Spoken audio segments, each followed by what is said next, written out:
పోతున్నానమ్మా. Tea తీసుకురమ్మంటారా? Tea తాగానమ్మా. పోనీ tablet తీసుకురమ్మంటారా? Tablet కూడా వేసుకున్నాను. అయితే కాసేపు పడుకోండి. ఇప్పటి వరకు రెస్ట్ తీసుకునే వచ్చాను, అయినా తగ్గట్లేదు. ఓ అవునా అత్తయ్య గారు? మీకు ఇలా కాదు, చెప్తాను ఆగండి. అత్తయ్య గారు, మీకు ఒకటి చెప్పడం మర్చిపోయాను. ఏంటమ్మా? మన పక్కింటోళ్ళ ఇంట్లో ఏం జరిగిందో తెలిసిందా మీకు? తెలియలేదు. మీకు తెలియలేదా? అయితే మీరు ఖచ్చితంగా వినాలి అత్తయ్య గారు.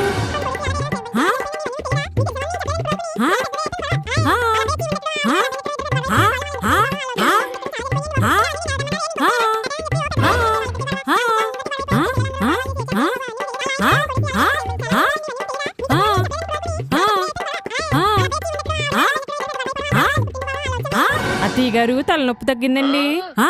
భలే తగ్గిపోయిందమ్మా.